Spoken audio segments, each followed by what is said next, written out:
brisket. Barker.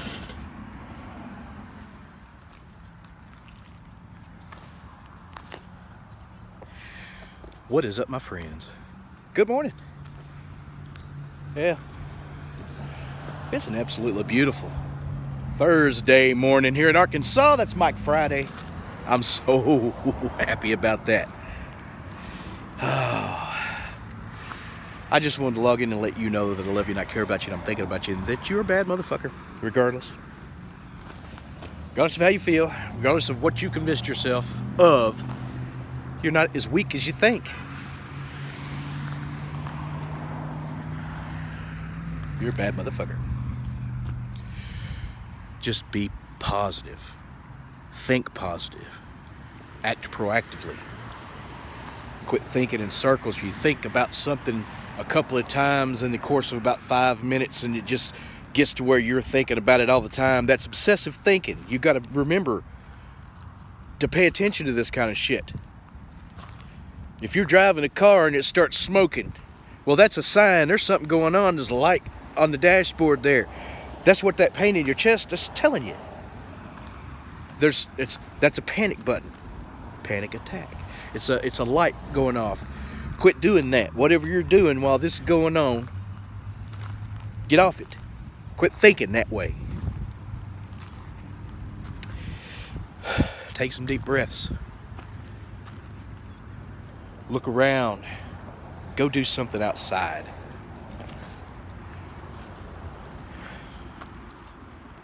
Know that it's going to be okay. It's all going to be okay. Tomorrow's going to be a great day. You just wait. Oh, well, a couple of things. All day yesterday, or the day before too, all these liberal asshats have been saying the president's going to give up something just to make himself look better. He's just going to be eager to give something away. So halfway through the summit, he tells Kim Jong-un, I want you to denuclearize. Kim Jong-un says, yeah, I want to denuclearize. He goes, okay, what are you going to denuclearize? Un goes, well, I got this facility here, about 400 buildings, it's where we did this and that testing, we enriched, we'll get rid of that. Trump goes, oh, well, that's fine, but here's what we know you have, Mike. And Mike Pompeo goes, yeah, I was head of the CIA, so I know about this facility and that facility and this underground bunker and this and blah, blah, blah, blah, blah, blah, blah, blah. He named off all the shit that he knows that they know, and Kim Jong-un was in awe. He was shocked. Apparently, these people have no clue. They have no clue what's going on in the rest of the world. Apparently. They didn't know that we had technology that we could see all this shit going on. We got satellites constantly over them.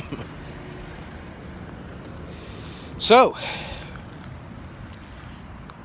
now he knows. Trump gets up and walks off. Kim Jong-un says he couldn't do it. And I've noticed every time you saw Kim Jong-un, he looked nervous. He looked like he knew there was something was up. So, we'll see. Donald Trump got on a plane and came back to America halfway through this thing. He went over and signed some trade deal with Vietnam.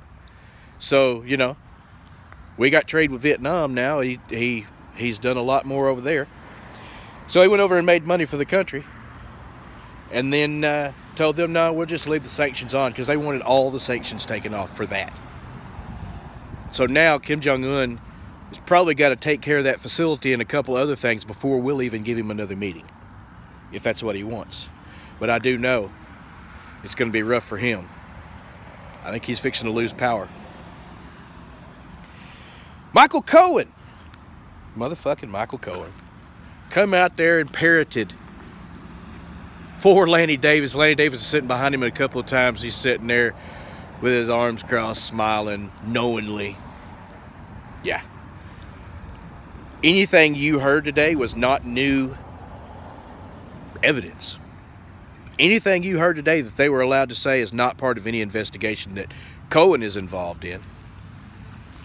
In fact, he's not even a witness. He says he's in touch with the Southern District of New York, but that's fine. But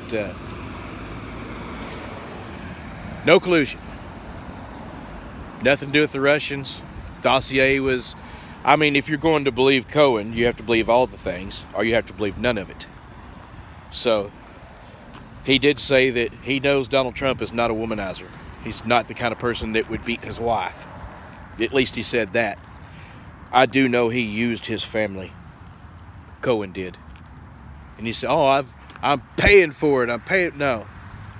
Mike. You're getting off easy is what's going on. You're not paying for your crimes. You're getting off easy.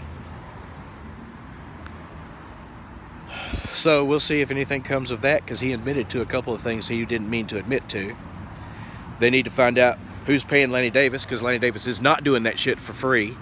He said he's met with the DNC, he's met with Elijah Cummings, he's met with Adam Schiff in private to coordinate, of course.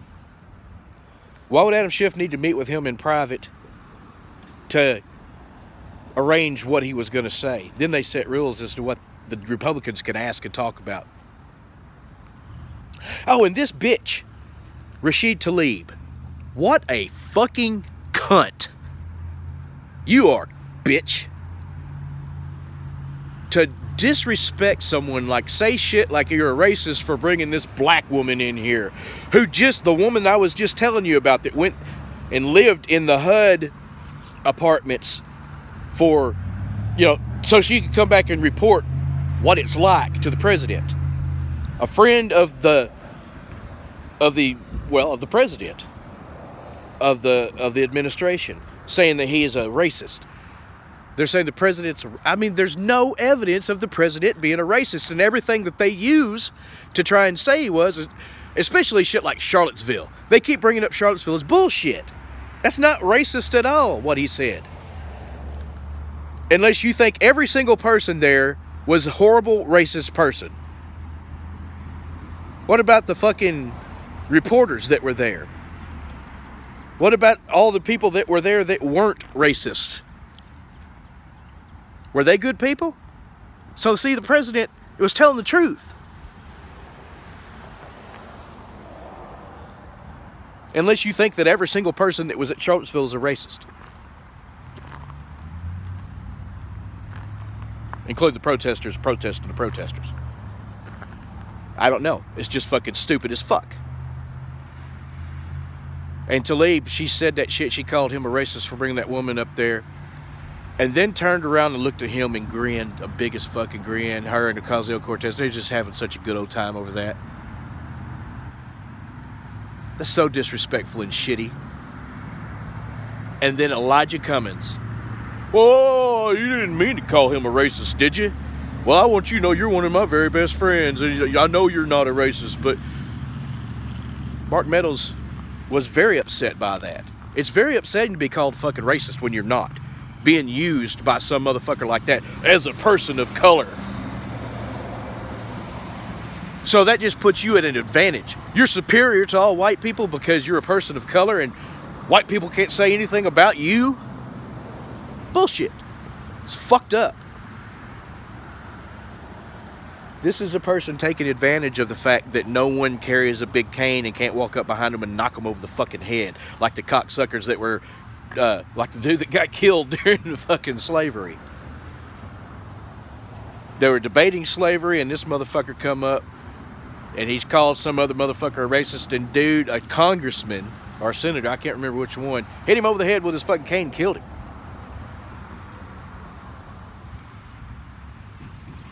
So you see, that's, things used to be real. There used to be consequences for fucking lying about other people. Now, Elijah Cummings backs it up. Shameful, what I saw yesterday, and pathetic. Obvious lies, obvious Cohen was trying to just be a little bitch and get back. They can try and subpoena his, well, they can subpoena his taxes. It doesn't matter. There's nothing in the taxes. It's stupid. It's just, there's nothing impeachable. Nothing happened yesterday. It was ridiculous. And I watched every single motherfucking bit of it. Okay, I'm gonna go to work. Look at this. It's odd. It's an odd sky this morning. I'm gonna be switching cameras starting Tuesday, so we'll see what goes on with that. I think that's it. I love you. Think positive. Be strong. If you got any questions about my points of view, let me know. But if you think that Trump is a racist and you have proof about it, let me know. Please go to my Twitter account and let's argue about it. Share this on Twitter. Tag me in it. Huh? Lil Doggy Mike. And then we will definitely talk about it there. Or you can talk here. I'm not going to read a book. I apologize. All right. We get off here. I love you. Have a good one. Little doggy.